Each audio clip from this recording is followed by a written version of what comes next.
we remain steadfast in our commitment in delivering local news that matters. Stories that inspire. Enriching the lives of Filipinos in the Philippines and across the globe. This is your GMA Regional TV. Buong puso para sa Pilipino. Ang mga pinakamalalaking balita ngayong Lunes. Karambola ng motorsiklo, tricycle at pick-up sa pool sa CCTV. Babae, sinaksak ng babaeng hindi niya pinautang. Mga mamimili, dagsa sa huling araw ng operasyon ng Baratilyo sa Dagupan City. At nasudi Coral ng Ilocos Norte, kampiyon sa isang kompetisyon sa New Zealand.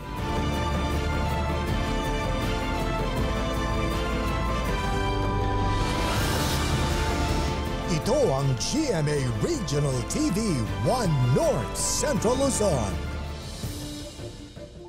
Masantos siyang aram na imbag kamale maya pagat panapon kapuso. Narito na ang 1 North Central Luzon. Hatid namin ang mga pinakamalaki at pinakahuling balita sa Hilaga at Gitnang Luzon.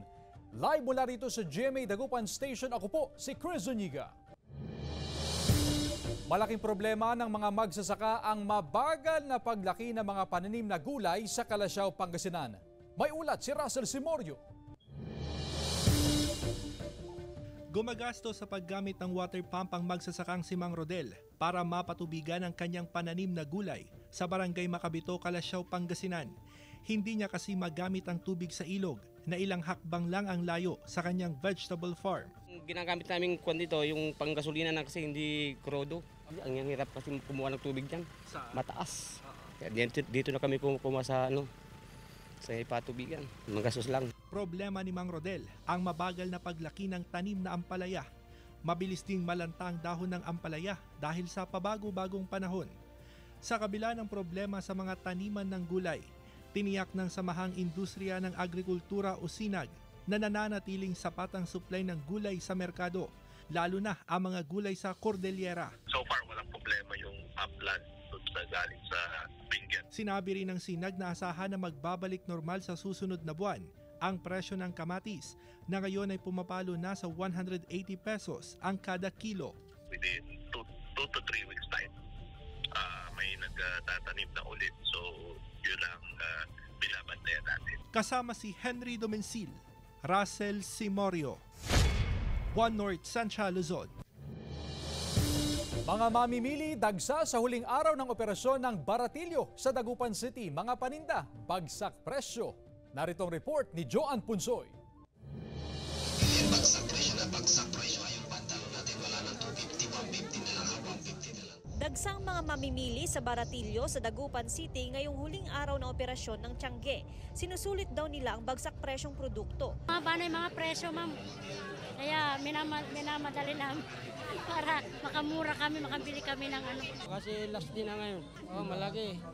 Lugi. Wala pa sa punan para makabayad ng pwesto. Abril ngayong taon nang buksan ng Tiangge na bahagi ng Bangus Festival 2024. May ilan namang negosyante na nag-iimpake na ng mga produkto. Mas mainam na umanong hindi magahol sa pag-impake ng paninda bago pang pagtatapos hanggang alas 12 ng madaling araw. Simula bukas, July 16, bubuksan na sa mga motorista ang Galvan at Zamora Street kung saan pumesto ang Baratilyo at Food Strip. Papatanggal na ngayon yung mga Baratilyo, bukas ay malilinisan na hanggang mamaya, bukas madadaanan na. Pwede na ulit dumaan sa Galvan Street ang mga pampasaherong jeep na biyaheng Bunuan at ang mga biyaheng sa Lisay at Bulosan ay pwede na ring dumaan sa Zamora Street. Kasama si Daryl Peralta, Joan Punsoy, 1 North Central Luzon. Ang pinakahuling sitwasyon sa huling araw ng operasyon ng Baratilyo sa Dagupan City ating alamin sa live report ni Claire Lacanilaw Dungka. Claire? Chris, sa ngayon dagsa pa rin ang mga mamimili na nais humabol sa huling araw ng operasyon ng Baratillo dito sa Dagupan City. Bagsak presyo ng ibinebenta ng mga negosyante ang kanilang mga paninda na umaabot sa 10 pesos hanggang 60 pesos ang presyo ngayon ng mga damit. Nasa 2 for 180 pesos naman ang presyo na ibinebenta sa mga shorts.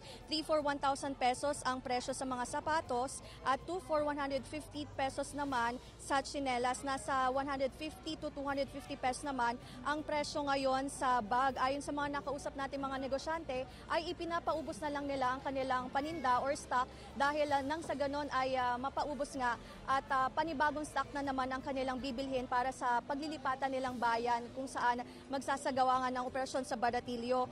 May nakita rin tayong mga negosyante na maaga nang naghahakot o nagbabaklas ng kanilang mga paninda dahil maaga pa daw sila nga babiyahe bukas papuntang Quezon. May mga ilang mamimili naman na humahabol para bumili ng mga gamit pang eskwela tulad ng medyas, sapatos, bag at iba pa. Ayon naman sa otoridad ay nakaantabay naman sila o nakamonitor naman sila sa magiging sitwasyon ng Baratillo dito sa Dagupan City at magsasagawa sila ng clearing operation at upang sa ganun ay magkaroon ng kalinisan dito sa Dagupan City. At yan muna ang latest dito sa Dagupan City, Chris. Maraming salamat, Claire Lacanilaw Dungka. Samantala, 59 anyos na babae sa Pidigan, Abra, sinaksak ang babaeng hindi nagpautang sa kanya. Naka-alerto si CJ Turida. Arestado ang 59 anyos na babae dahil sa pananaksak sa Barangay Alinaya, Pidigan, Abra, tanghali ng July 10. Sa investigasyon ng otoridad, nangungutan ng 2,000 piso ang suspect sa 76 anyos na babaeng biktima. Pero hindi siya napagbigyan dahil wala raw siyang pera. Bumalik daw ang suspect at inayang lumabas ang biktima sa isang burol para hanapin ang nawawalan nitong lata ng bigas. Pero dito niya inundayan ng saksak ang biktima. Sila inuuyo na nga, nagibirbirukin na kami. Nakaplano. Kutsilyo na yan, tibagnan. Isling bagnan. 8 saksak sa iba't ibang bahagi ng katawan ang tinamo ng biktima na dating empleyado ng gobyerno. Naisugod siya sa ospital ng mga residenteng tumulong at ng PNP. Nagpapagaling na siya ngayon sa ospital pero hindi pa nagbigay ng pahayag. Naaresto ang suspect sa follow-up operation ng PNP na tumangging magsalita. Na-recover din ang kutsilyong ginamit sa krimen. Di pan nakapaay na hanga nakautang. Di tikuanan. Isla sinakit na. Nahaharap ngayon sa reklamong frustrated murder ang suspect. CJ Torida, One North Central Luzon. Wala ng buhay nang makita ang 2 biktima ng pamamaril sa Barangay Basaw, Gataran, Cagayan. Natagpuan sila sa loob ng kanilang sasakyan. Nakilala ang lalaki na taga-Apari, batay na rin sa kanyang driver's license. Inaalam pa ang pagkakakilanlan ng babaeng kasama niya. Ayon sa otoridad, posibleng kakilala ng mga biktima ang sospek dahil maayos na nakaparada sa gilid ng kalsada ang kanilang sasakyan. Inaalam pa ang posibleng motibo at kung sino ang sospek. Pruning operation sa mga puno isinagawa sa ilang paaralan sa Mangaldan, Pangasinan ilang linggo bago ang pasukan. Narito ang report. Ilang linggo bago ang pasukan, puspusan na ang pagtatabas sa mga sanga ng puno sa Mangaldan National High School sa Mangaldan, Pangasinan. Maaga na itong sinimulan ng paaralan bilang bahagi ng Brigada Eskwela. Isa rin sa mga tututukan ng paaralan ang declogging operation sa mga drainage canal ng paaralan. Mga different committees ng Brigada Eskwela po natin ay nakahanda na rin para tumanggap ng mga mag-volunteers. Na-identify natin yung mga trees, yung mga malapit na sa walls, buildings, kasi may mga nakalin na sa buildings na hazardous na. Tapos, sine-check din natin yung mga old trees. Mahalaga raw na maging ligtas sa anumang insidente ang mga estudyante at guro sa paparating na pasukan. Maganda naman po kasi ang epekto nila aside from the greenery, and then for example, pag meron pong typhoon o kaya malakas po na ulan, wala po kaming pangamba na as if matatamaan po yung mga anak namin. Para po malinisan po yung kapaligiran po ng mga school, tsaka po para safe po. Tiniyak ng pamunuan ng Mangaldan National High School na sapat ang bilang ng silid-aralan para sa pagbabalik eskwela. Samantala, hinikayat ang mga magulang na maaga nang i-enroll ang kanilang mga anak bago pa ang pasukan. Kasama si Jing Dakanay, Claire Lacanilaw Dungka, One North Central Luzon.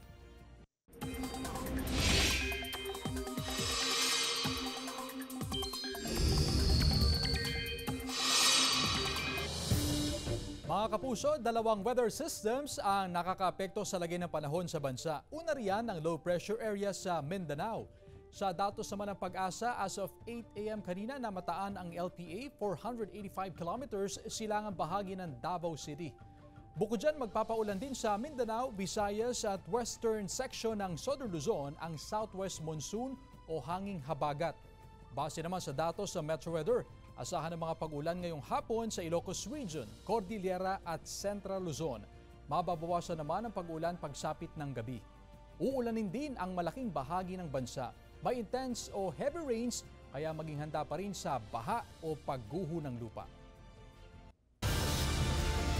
Ito ang GMA Regional TV 1 North Central Luzon.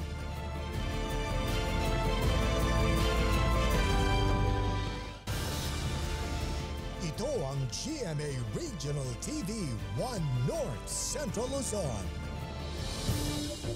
Matapos ang 4 na sunod na linggo na oil price hike, inaasahan ang rollback sa produktong petrolyo bukas, July 16. Sa monitoring ng Department of Energy Oil Industry Bureau, posibleng magkaroon ng tapyas sa diesel ng 95 centavos per liter, habang 50 hanggang 70 centavos naman ang inaasahang rollback sa kada litro ng gasolina. At pwede umabot sa 1 peso and 20 centavos ang bawas sa kada litro ng kerosene. Ang oil price rollback ay bunso daw ng pagbaba sa demand sa pandaigdigang merkado. Sunod-sunod na water interruption mararanasan sa ilang bahagi ng Dagupan City dahil sa mga road construction project. Tutukan sa report. Noong nakaraang linggo, nawalan ng supply ng tubig sina Aling Marilu sa kanilang tirahan sa Barangay Herrero Perez dahil sa isinasaayos na water pipe, kasabay ng pagsasaayos ng MH Del Pilar Street. Nag-igib daw sila ng tubig sa kaanak sa katabing barangay. Walong galon yung inigib namin. Mahirap po. Sunod-sunod na water interruption ang maagang inabiso ng Pamana Water Corporation Dagupan City dahil sa pag-upgrade din ng water pipes kasabay ng road rehabilitation sa MH Del Pilar. Posibleng makaranas ng mahina hanggang sa kawalan ng supply ng tubig mula alas 9 ng umaga hanggang alas 5 ng hapon sa bahaging Herrero Perez bukas, July 16 at sa bahagi naman ng Perez Boulevard sa Miyerkules, July 17. I-interconnect na nila yung tubo from the old pipes to the upgraded pipe para ma-improve yung ating infrastructure so they will make the pipes more resilient kasi bago sila. Kailangan na rin umanong palitan ang mga lumang water pipe at pataasin ang mga tubo. Ang mga galon ng purified water, iniigiban na ni Marisa para mapaghandaan ang water interruption bukas. Haba nun 12 tapos may mga bata pang 2 sa amin. Kaya mineral water yung nagamit po namin. Nakahanda naman umanong magrasyon ng tubig ang Pamana Water. Mainam umanong sa barangay muna makipag-ugnayan ang mga residente at ang barangay ang tatawag sa tanggapan para mapag-usapan ng iisang lokasyon ng water rationing. Kasama si Daryl Peralta, Joan Punsoy, One North Central Luzon. Lalaking bibili lang sana ng almusal, patay matapos masagasaan ng truck sa San Carlos City, Pangasinan. Yan at iba pang balita sa report. Kita sa cellphone video ang lalaking pumailalim sa isang elf truck sa kahabaan ng Barangay Perez, San Carlos City, Pangasinan kahapon ng umaga, July 14. Dumating ang mga rescuer pero dead on arrival sa ospital ang biktima na nakilalang si Rafael Padlan, 52 anyos, na bibili lang daw sana ng almusal ng masagasaan. Naulila ng biktimang asawa at 2 anak. Handa raw makipag-areglo ang truck driver sa pamilya ng biktima. Humingi ng sorry kaso wala na tayong magagawa doon. Kailangan na rin tanggapin yung sorry niya dahil nandyan na hindi na maibabalik yung buhay ng kuya ko . Patay ang 2 menor de edad matapos bumangga ang sinasakyan nilang motorsiklo sa isang van sa bahagi ng National Highway sa Barangay Makati, Bambang, Nueva Vizcaya noong July 11. Sa investigasyon ng pulisya, nang mag-overtake ang van na minamanaw ng 46 anyos na driver, eksakto rin namang sumingit ang kasalubong na motorsiklo ng mga biktima na edad 17 at 12.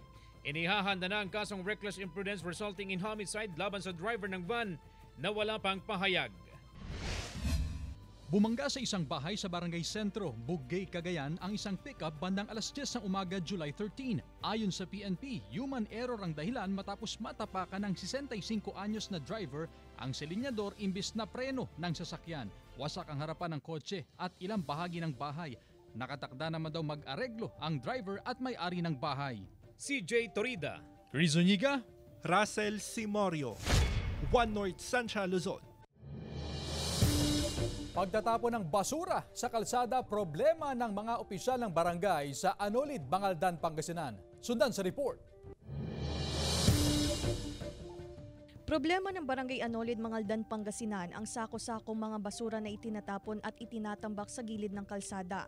Bagamat puspusan ng isinasagawa nilang weekly clean-up drive, may mga ilan pa rin daw na iresponsable sa pagtatapon ng basura. Pinaigting na raw nilang pag-iikot sa barangay upang malaman kung sino ang nagtatapon ng basura.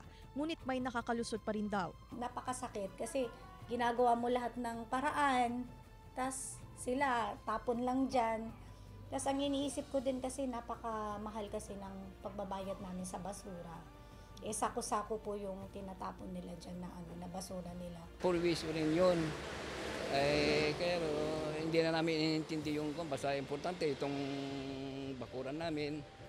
Malinis. Maski dyan sa banda dyan. Ayon sa mga opisyal ng barangay, posibleng may nagtatapon ng basura mula sa Karatig Barangay. Pinag-aaralan na rin ng barangay ang paglalagay ng karagdagang CCTV upang mabisto ang sinumang nagtatapon ng basura sa hindi angkop na lugar. Yung 22 units na ipapa-troubleshoot namin, dadagdag pa kami ng 3 para ilagay doon sa may mismong National Highway, para mahuli na po namin kung sino po talaga yung nagtatapon dyan. Hindi lang po sa mga panghuli namin sa basura kung sino yung nagtatapon. Siyempre sa mga hindi nating inaasang aksidente, ganun. Hinimok din ng barangay ang mga residente na makipag-ugnayan sa kanila kung may impormasyon sila kung sino ang nagtatapon ng basura sa lugar. Kasama si Jing Dakanay, Claire Lacanilaw Dongka, One North Central Luzon. Tahimik ang sitwasyon sa bayan ng Bamban, Tarlac sa kabila ng kautusan ng Senado na pag-aresto kay suspended Mayor Alice Guo matapos ma-cite in contempt dahil sa hindi pagdalo sa Senate hearing noong June 26 at July 10. Nalulungkot daw ang mga taga-suporta ni Guo sa desisyon ng Senado. Si Guo ang kauna-unahang babaeng mayor ng Bamban at nakita umano nila ang pag-unlad ng bayan. Simula pa nang pumutok ang issue kay Guo, hindi na tinanggal ang mga tarpaulin at poster na nakasabit sa mga bahay ng mga residente bilang pagsuporta sa suspendidong alkalde. Mismong ang mga kinatawa ng Senate Sergeant-at-Arms ng Senado ang naghain ng warrant of arrest. Nakasama rin ang PNP para sa perimeter control pero wala umano si suspended Mayor Alice Guo sa lugar nang iserve ang arrest warrant. Yung sasakyan ng mga malalayo, kaya yun ang kaya malulungkot sila. Nahanap siya. Pasukan, merong dapat mga school supply yung mga mag-aaral magmula daycare hanggang high school.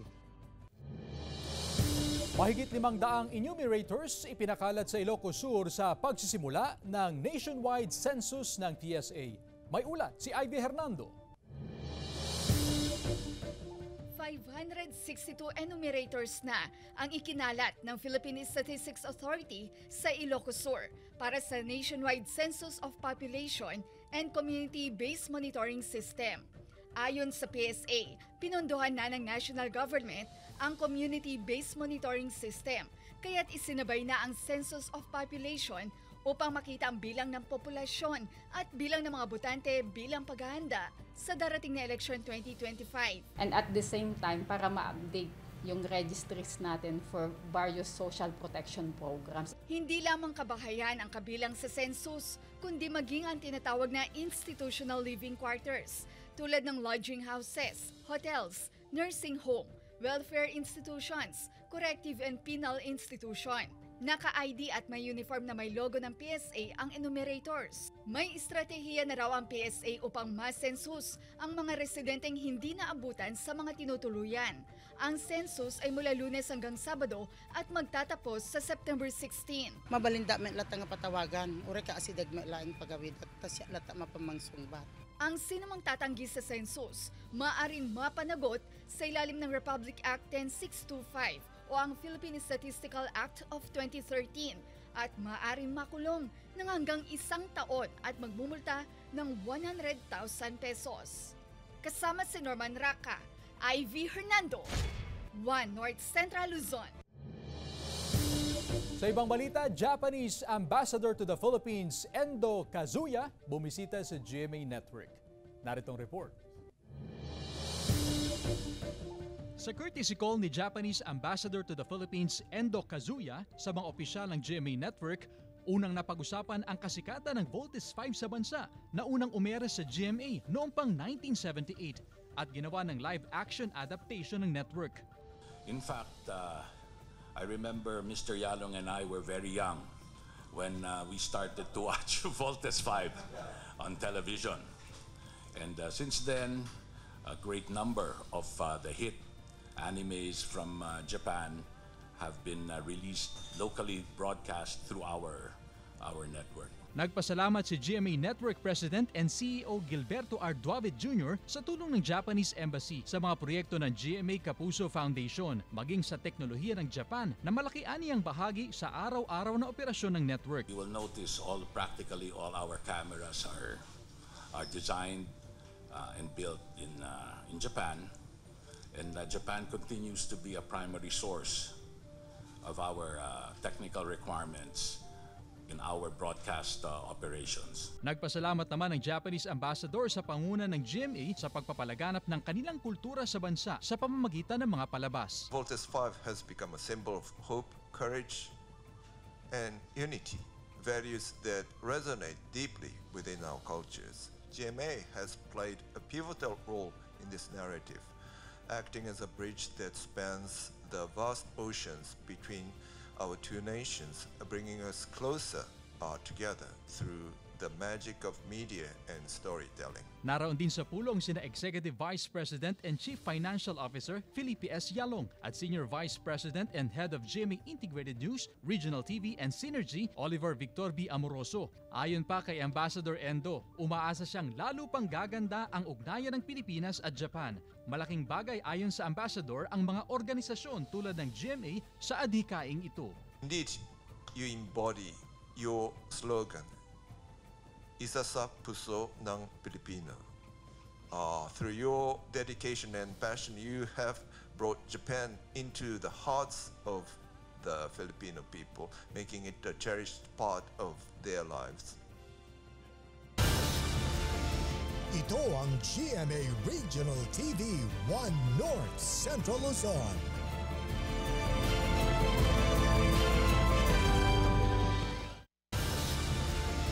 Ito ang GMA Regional TV 1 North Central Luzon. Karambola ng motorsiklo, tricycle at pickup sa San Jacinto, Pangasinan nakuhana ng CCTV. Naka-alerto, Claire Lacanilaw, Dungka. Kita sa CCTV camera ang isang tricycle at motorsiklo sa bahagi ng Barangay San Vicente, San Jacinto, Pangasinan, July 11. Nang biglang bumangga ang motorsiklo sa likurang bahagi ng tricycle. Sa lakas ng impact, sumemplang ang motorsiklo. Habang nabangga naman ng tricycle ang paparating na pick-up bago tumagilid sa kalsada. Ayon sa pulisya, nagtamo ng sugat sa iba't ibang bahagi ng katawan ang driver ng tricycle at rider ng motorsiklo. Patuloy ang pag-uusap ng mga sangkot sa aksidente kung mauuwi sa areglo ang insidente. Nung nag-sudden stop, hindi din siya nakapagpreno kaagad, nabamprambyahan niya yung nasa harapan niya. At the same time po, nagkaroon ng motion yung tricycle, nasagi po niya. Patuloy naman daw ang mahigpit na implementasyon ng otoridad sa batas trapiko sa lugar para maiwasan ang aksidente. Pero paalala pa rin sa mga motorista na maging defensive driver. Parati na po tayong nagtitikit ng mga hindi kumpletong mga traveling paraphernalias ng mga drivers natin. Kung sakaling walang helmet, nagtitiket din tayo. Kasama si Jing Dakanay, Claire Lacanilaw Dungka, One North Central Luzon. Reklamo naman ng ilang motorista ang pangahabol sa kanila ng mga asong gala sa Barangay Road sa Barangay Kabilukaan, Calasiao, Pangasinan, lalo na tuwing gabi. Kaya nagbabala ang Barangay Council sa mga pet owner na hindi tumatalima sa Asumo Italimo Ordinance, kung saan may multang 500 pesos ang lalabag. Perwisyo rin daw ang dulot ng mga asong gala dahil sa mga iniiwang dumi sa kalsada. Sang-ayon naman ang ilang pet owners sa mahigpit na pagpapatupad ng naturang ordinansa. Samantala, ilang nakakabit na CCTV units sa Barangay 4 sa Dagupan City na bistong ina-adjust ng hindi pa nakikilalang sospek. Silipin sa report. Merong 29 na CCTV units ng Barangay 4 Dagupan City. Ikinabit ang mga ito para mas maalagaan ang seguridad ng barangay. Pero ilang hindi pa nakikilalang mga sospek ang nabistong nag-adjust ng CCTV unit. Nakuhanan sila ng iba pang CCTV unit na nakakabit din sa lugar. Nakatutok na sa langit yung camera natin instead doon sa kabahayan, sa daan, talagang itinulak pataas. Posible raw na may masamang balak ang may gawa nito. May target sila na parang gustong pagnakawan, kaya lang hindi sila siguro makakuha ng magandang pagkakataon. Pero inuna nila yung camera na in-adjust nila talaga. Regular ang sinasagawang checking ng otoridad sa kanilang mga CCTV unit.